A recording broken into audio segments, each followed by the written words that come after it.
What is going on, everybody? It's Luke, and today we're talking about why you should never take gift cards from Amex, and you should always take e-gift cards from CAPITALONTAP. So you can kind of see here, I've got up two accounts, or both my Amex account and my CAPITALONTAP account. And you can see that there's many gift cards that are across both. So you got Amazon here, you got Amazon here. There is more variety and choice, of course, with Amex. So it might be that, you know what, you feel like there's certain things like Disneyland Paris or something that you really want to convert your points into a gift card on Amex, but really I would say avoid it at all costs if you can. It's the only time I would do it is if there's nothing else you ever want to use in terms of rewards at all. There is literally nothing else, and you find that to be the best option. Because what I'll show you here is that if you go into like Airbnb, so you can see Airbnb, I love Airbnb, I use it a lot. So of course, if I can get it for free, that means I don't have to go and pay for it myself, okay? So we're gonna go find Airbnb here in the Amex section. And you can kind of see here, obviously I've got no points right now, I've moved them all around, but you can kind of get a feel for the value. So you can get £100 of Airbnb for 20,000 points, okay? So we go on to here. What would £100 here cost me in points? Well, you can kind of see now, with a 2% discount, you're spending 9,800 points. That's about £9,800 to spend. Yeah. But on Amex, you need to spend £20,000 to get 20,000 points. Yeah, there are ways to get some bonus points and stuff like that. So again, it's a little bit, I wouldn't say it's subjective, but there are instances where you can get this cheaper, for example, because you can get like 10,000 bonus points from Amex per quarter and stuff like that. So obviously they're kind of in a way free, but you can't get bonus points from CAPITALONTAP. So you can kind of see what I mean. But ultimately, in terms of the normal spend that you do, where most of your points will come from, you can see here, I had to spend only, well, less than half of the amount of points that I will need to obviously do it on American Express, because you might not really look at it. Or you might, you might look at it and go like, oh, well, actually, I want to do both. Because in some instances, you might want to do it on both. Because you might be like, I don't do anything with my points. I don't fly. I don't do this. I don't need anything else. And I can get something else just for the shits and giggles. Like maybe it'd be cool to get a free flight to, I don't know, some random country. But that wouldn't necessarily be something you want to do normally. But you can get it for free, so why not do it, right? But let's say that you always spend Airbnb. So every year you're going away a couple of times for long weekends and you always get Airbnb. And maybe that's all you ever do. And there's nothing else you want. So yeah, you could potentially use it on both. But the way that I do it is that why not just use the spend that you would put on the Amex on your CAPITALONTAP? You gonna get what I mean? So why would you have it? Why would you look to convert Airbnb on here and here? Why not just put all the spend that you would be putting onto your Amex onto your CAPITALONTAP instead? And you can get a hell of a lot more rewards for it for a lot less money.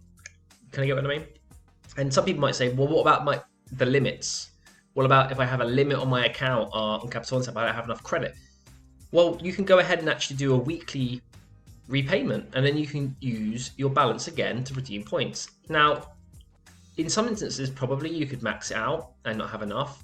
Obviously cash flow reasons and stuff like that. If you couldn't keep paying it back, but you know you have enough by the time that the balance is due, maybe you need to switch over to American Express. But you can see that it's not even close to being the same equivalent value, that it's one of the worst options to choose on Amex. Really, you want to be using, even using the hotel stays is probably better in terms of value, right? So it's like, yes, you could, but ultimately, if you want Airbnb, just whack everything as much as you can through CAPITALONTAP. And then if you really have to, do it here, but really you might as well just go for the hotel stays, because the hotel stays are going to give you a lot more value in terms of points. For example, here, 20,000 points is like a 60,000 Radisson points. And you can get, let's say, a Stansted hotel next to Stansted Airport for about 39,000 points in Radisson, which is about, I don't know, what is that, 12,000 Amex points? And you're getting about £100 worth of value for that, because it's around £90 to £110 for that specific hotel at Stansted Airport. So you can kind of see here, even just doing a quick analysis there off the top of your head, you can see that again, I'd rather pay 12,000 points for about £100 of value for a hotel everything else can go through Airbnb. And that's the best way to play these things. Don't just go, oh, look, they got Airbnb, I use that. That's put all my points through it. Take your time and actually consider what's going on.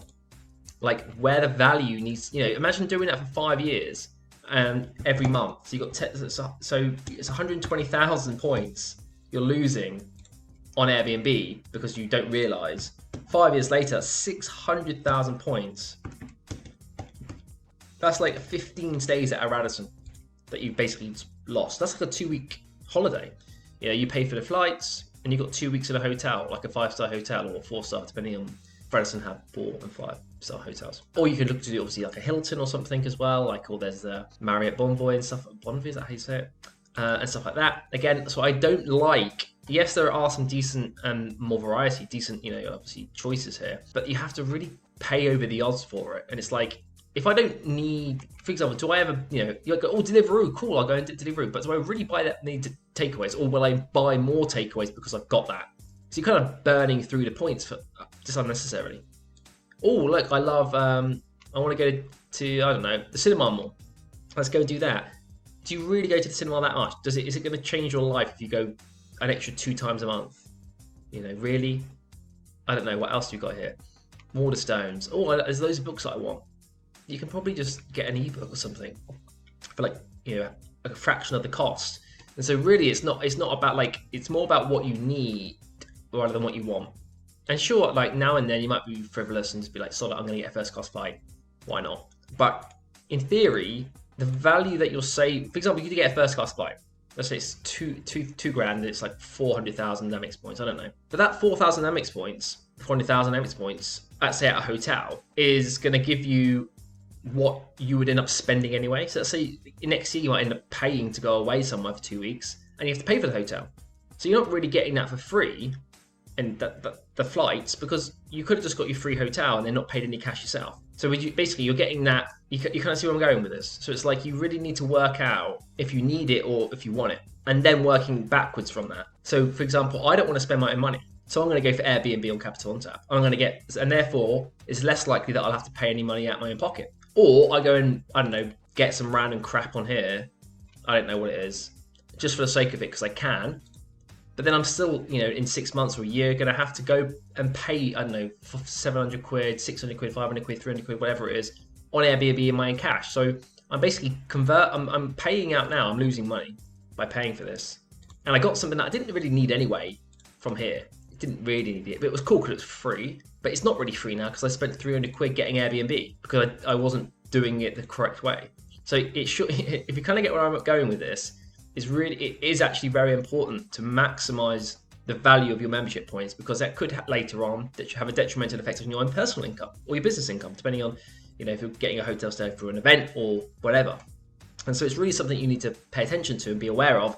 Obviously, there's a lot more that I could go into in this video. I'm not going to. I'm going to keep it quite simple and easy for everyone to understand. But you kind of get where I'm going. Always be mindful and don't just blase into something because it's free. Yeah, look at the conversion and really strategize how you're going to be using your cards based on the rewards that you need rather than want. And that then should have a positive effect on your bank balance, business or personal, in the future, because now you don't have to pay that personally. Get what I mean? So I'll leave the video there. Hope you enjoyed it, and I'll see you all next time. Bye bye.